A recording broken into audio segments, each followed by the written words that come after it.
Bismillahirrahmanirrahim. Assalamualaikum warahmatullahi wabarakatuh. Alhamdulillahilladzi arsala rasulahu bil huda wa dinil haqq liyudhhirahu 'ala dini kulli wa kafa billahi syahida. Asyhadu an la ilaha illallah wa asyhadu anna Muhammadan abduhu wa rasuluhu amma ba'du. Puji hanya milik Allah. Salawat serta salam marilah kita panjatkan, curah limpahkan ke junjungan kita yakni Nabi Nabi Muhammad sallallahu alaihi wasallam.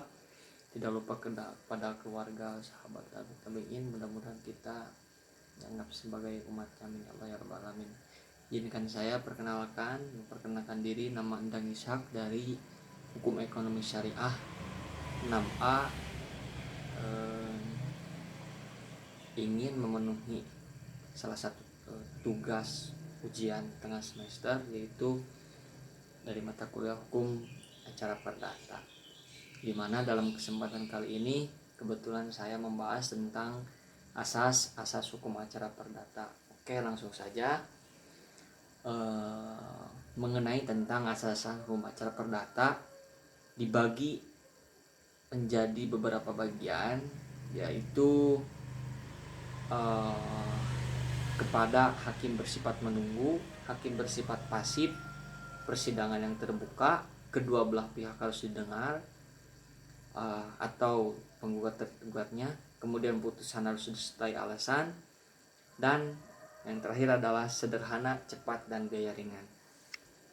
Untuk mengefektifkan waktu, insya Allah saya menjelaskan satu persatu. Dilanjut kepada pembahasan yang pertama, yaitu tentang hakim bersifat menunggu. Hakim bersifat menunggu adalah asas yang berinisiatif berperkara di pengadilan terletak pada pihak-pihak yang berkepentingan dan bukan dilakukan oleh hakim. Dengan demikian, hakim hanya menunggu datangnya tuntutan yang diajukan kepadanya. Jadi artinya hakim bukan hakim gitu yang mencari untuk apa yang diadilinya, namun para pihaklah yang datang kepada hakim untuk minta bantuan atau sifatnya minta diadili gitu ya, sebagai sigar tengah gitu di pengadilan. Kemudian ada tidaknya keterlanjutan daripada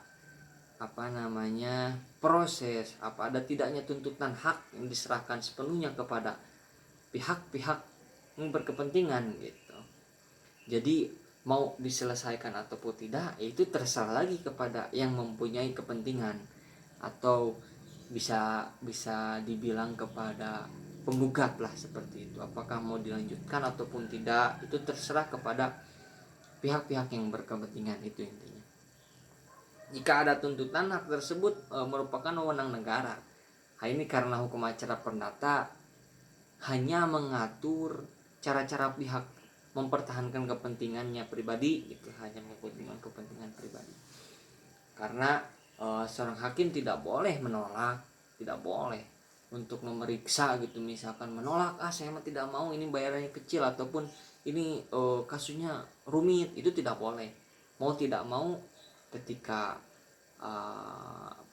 orang yang berkepentingan untuk meminta bantuan menyelesaikan satu perkara, itu istilahnya wajib gitu untuk membantunya gitu, karena memang itu tugas daripada hakim sesuai dalam pasal 10 ayat 1 Undang-Undang Nomor 48 tahun 2009. Oke, lanjut kepada hakim yang bersifat pasif. Pasif identik dengan pasif itu diem, ya sudah gitu. Ibarat kata tidak jauh pembahasannya dengan yang pertama, yaitu ketika orang yang berperkara mendatangi kepada hakimnya gitu. Jadi bukan hakim yang mencari apa yang harus diadilinya gitu, mencari satu perkara atau satu yang harus diselesaikan, bukan. Maksudnya hakim tidak menentukan ruang lingkup juga itu, atau luas pokok sengketa yang diajukan kepadanya, karena yang menentukan adalah para pihak itu sendiri. Hakim hanya membantu para pencari keadilan dan berusaha mengatasi segala hambatan dan rintangan untuk dapat sesuai dengan pasal 2 ayat 4 Undang-Undang 48 tahun 2009. Itu sedikit penjelasan tentang poin yang kedua, yaitu hakim bersifat pasif. Kemudian lanjut kepada pembahasan yang ketiga, yaitu persidangan yang terbuka. Nah, tadi hakim bersifat menunggu, kemudian hakim bersifat pasif. Maaf silau ya. Kemudian dilanjutkan kepada persidangan yang terbuka. Apa persidangan yang terbuka? Seperti apa persidangan yang terbuka itu? Jadi asas ini dimaksudkan agar ada kontrol sosial daripada masyarakat atas jalannya sidang gitu di pengadilan, sehingga diperoleh keputusan hakim yang memang bersifat objektif gitu, tidak subjektif, tidak berat sebelah dan tidak memihak kepada satu ataupun kepada yang ini gitu. Tetapi ada bahasa siger tengah gitu ya, moderat, adil gitu, di tengah-tengah, tidak dititik beratkan kepada satu pihak seperti itu, sesuai dengan pasal 17 dan 18 Undang-Undang Nomor 14 tahun 1970 seperti itu. Jadi tidak tujuan daripada persidangan yang terbuka itu yang menjamin pelaksanaan peradilan yang adil gitu, demi terwujudnya hak asasi manusia dalam bidang peradilan seperti itu. Jadi tidak ada condong ke penggugat, condong ke tergugat seperti itu, ataupun alibinya karena memang bayarannya lebih gede ataupun dan lain sebagainya dan semacam itu. Bahkan ada dalam pasal 13 ayat 1 nomor 14 tahun 2009 itu dijelaskan pemeriksaan adalah untuk umum kecuali apabila undang-undang yang melarangnya gitu. Kemudian ada juga pasal yang menjelaskan bahwa diperbolehkan gitu untuk bukan untuk, tapi boleh didengar untuk hak umum gitu, didengar oleh di muka umum, terus diperlihatkan gitu. Itu tertera dalam pasal 13 ayat 3 Undang-Undang Nomor 48 tahun 2009. Kemudian lanjut kepada kedua belah pihak harus didengar. Jadi lebih condong kepada penggugat dan tergugat. Artinya asas ini menjelaskan bahwa kedua belah pihak harus didengar, baik itu alasan-alasan yang dikemukakannya ataupun bukti-bukti yang dikeluarkannya gitu. Itu harus didengarkan dan harus diperiksa gitu oleh hakim. Karena menurut hukum acara perdata itu para pihak yang berperkara harus diberlakukan sama, adil dan tidak memihak untuk membela atau melindungi kepentingan yang bersangkutan. Karena jelas dan nyata gitu, Undang-Undang pasal 4 ayat 1 tahun 2009 itu menjelaskan tentang hal tadi gitu. Memang harus terbuka gitu, harus didengar tentang pembicaraan alibi, kemudian alasannya, kemudian bukti-bukti otentik yang diperoleh. Hakim tidak boleh menerima keterangan dari salah satu pihak atau sebagai sesuatu yang benar, dianggap benar. Hakim condong seberat sebelah, itu tidak boleh gitu. Kemudian lanjut kepada asas yang selanjutnya, itu putusan harus disertai alasan.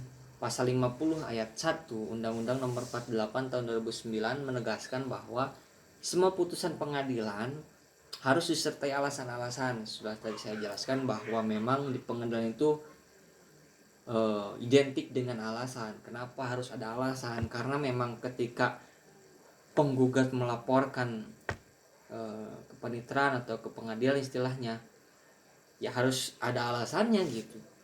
Tidak tiba-tiba langsung melaporkan kepada kepanitiaan atau ke pengadilan tanpa ada alasan mau ditindak seperti apa gitu, jika tidak ada alasan. Makanya ini adalah salah satu kebenaran objektif bahwa alasan harus ada gitu. Makanya ditulis dalam pasal 50 ayat 1 Undang-Undang Nomor 48 tahun 2009, semua putusan pengadilan harus disertai alasan-alasan gitu. untuk menghindari gitu ya, untuk menghindari tujuannya daripada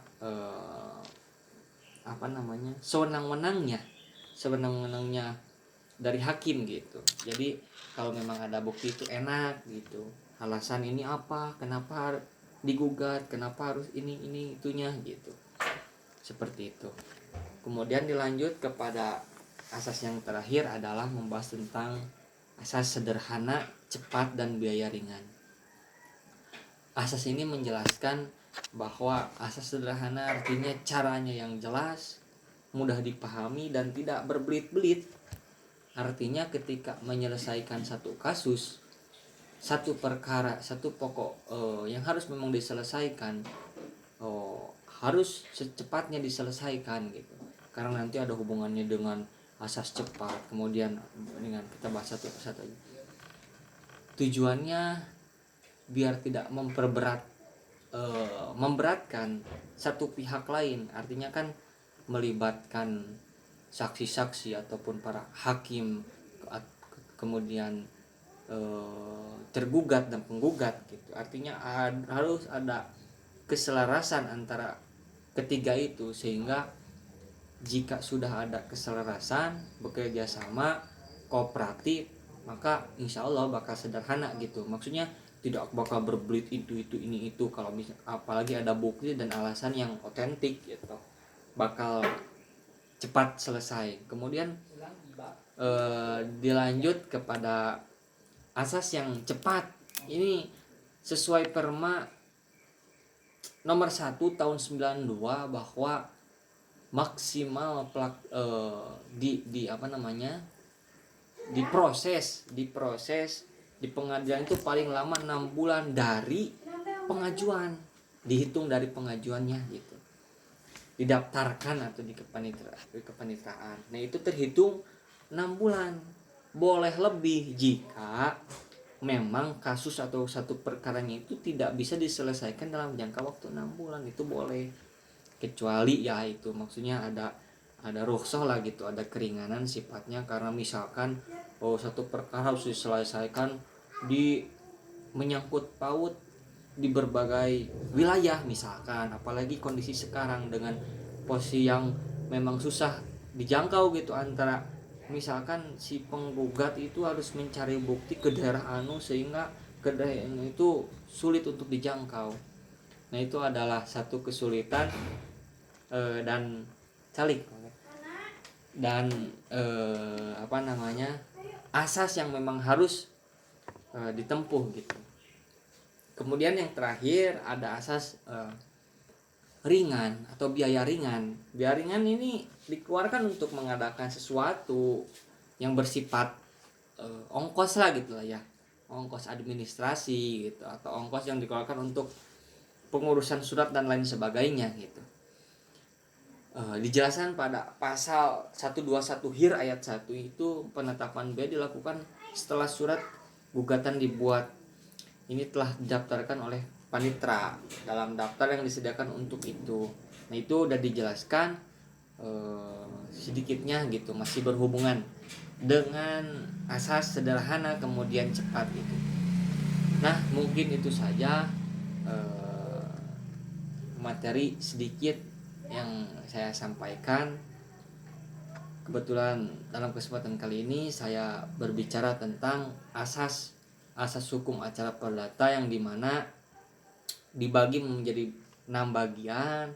Yang ke-1 ada hakim bersifat penunggu, yang kedua hakim bersifat pasif, yang ketiga persidangan yang terbuka, kedua belah pihak harus didengar, putusan harus disertai alasan, dan yang terakhir sederhana, cepat, dan biaya ringan. Itu saja, mudah-mudahan bermanfaat untuk saya dan yang mendengarkan. Mudah-mudahan banyak kebermanfaatan, keberkahan. Terima kasih. Mohon maaf banyak kesalahan. Wallahul muwaffiq ila aqwamit thoriq. Assalamualaikum warahmatullahi wabarakatuh.